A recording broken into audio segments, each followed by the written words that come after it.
حضرت جابر بن عبداللہ کا واقعہ۔ حضرت جابر بن عبداللہ انصاری رضی اللہ تعالیٰ عنہ رسول اللہ صلی اللہ علیہ وسلم کے ایک جلیل القدر صحابی تھے جن کا تعلق مدینہ منورہ کے قبیلہ خزرج کی شاخ بنو سلمہ سے تھا۔ آپ کے والد کا نام عبداللہ بن عمرو تھا جو غزوہ احد میں شہید ہوئے۔ حضرت جابر رضی اللہ تعالیٰ عنہ مدینہ کے رہائشی تھے اور اسلام قبول کرنے والے ابتدائی انصار میں شامل تھے۔ آپ کے والد حضرت عبداللہ بن عمرو رضی اللہ تعالیٰ عنہ بھی پکے مومن اور رسول اللہ کے مخلص ساتھی تھے۔ حضرت جابر رضی اللہ تعالیٰ عنہ نے کم عمری میں اسلام قبول کیا اور نبی کریم صلی اللہ علیہ وسلم سے گہری محبت رکھتے تھے۔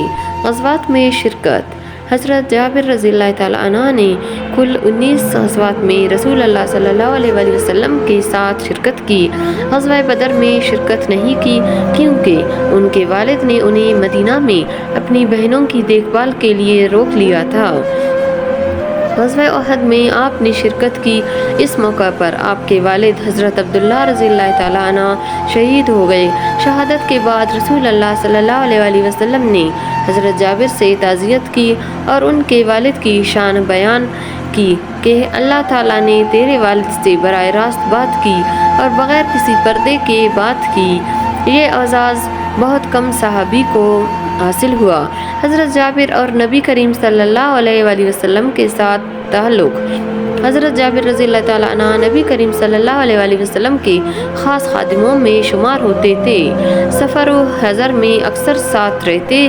بہت سی احادیث آپ نے رسول اللہ صلی اللہ علیہ وسلم سے روایت کیے۔ ایک روایت کے مطابق حضرت جابر نے 1500 سے زائد احادیث روایت کیے۔ آپ کے پاس ایک اونٹ تھا جو بہت کمزور تھا۔ رسول اللہ صلی اللہ علیہ وسلم نے اس اونٹ کو خرید کر اسے معجزانہ طور پر طاقتور کر دیا، پھر جابر کو ہی واپس دے دیا۔ یہ واقعہ بہت مشہور ہے۔ علم و حدیث کی خدمت میں حضرت جابر علم و حدیث کے بڑے ماہر تھے۔ نبی کریم صلی اللہ علیہ وسلم کی وفات کے بعد انہوں نے علم دین کی خدمت جاری رکھی۔ حضرت عبداللہ بن انیس سے ایک حدیث سننے کے لیے شام کا سفر کیا۔ مکہ، مدینہ، کوفہ، بصرہ، مصر، شام اور خراسان تک لوگوں نے ان سے علم حاصل کیا۔ اہل بیت سے محبت۔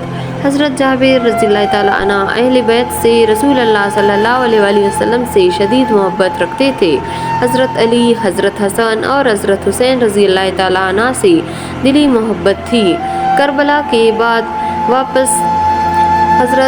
میں حضرت جابر پہلے شخص تھے جو حضرت حسین رضی اللہ تعالیٰ عنہ کی قبر کی زیارت کے لیے پہنچے۔ اسی بنا پر وہ زیارت اربعین کے بانی بھی مانے جاتے ہیں۔ اونٹ کا واقعہ۔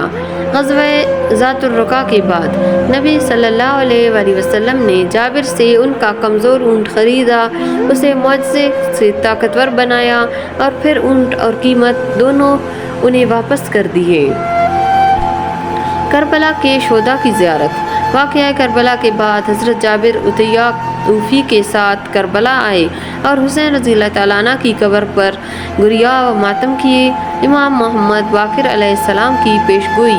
رسول اللہ صلی اللہ علیہ وسلم نے حضرت جابر سے فرمایا تھا کہ تم میرے ایک پڑپوتے امام محمد باقر سے ملو گے، ان کو میرا سلام کہنا۔ جب امام باقر پیدا ہوئے تو حضرت جابر بہت ضعیف ہو چکے تھے، پھر بھی آپ نے انہیں سلام پہنچایا۔ حضرت جابر بن عبداللہ رضی اللہ تعالیٰ عنہ کی وفات 78 ہجری میں مدینہ منورہ میں ہوئی۔ وفات کے وقت ان کی عمر تقریباً 94 برس تھی۔ ان کی وفات پر اہل مدینہ نے بہت افسوس کیا کیونکہ وہ آخری صحابہ میں سے تھے، نبی کریم صلی اللہ علیہ وسلم کے بے حد قریب تھے، اہل بیت سے شدید محبت کرنے والے تھے۔ علم و حدیث اور سیرت نبوی کے خزانے کو اگلی نسلوں تک منتقل کرنے میں اہم کردار ادا کیا۔ تابعین کے دور میں علم کا روشن چراغ تھے۔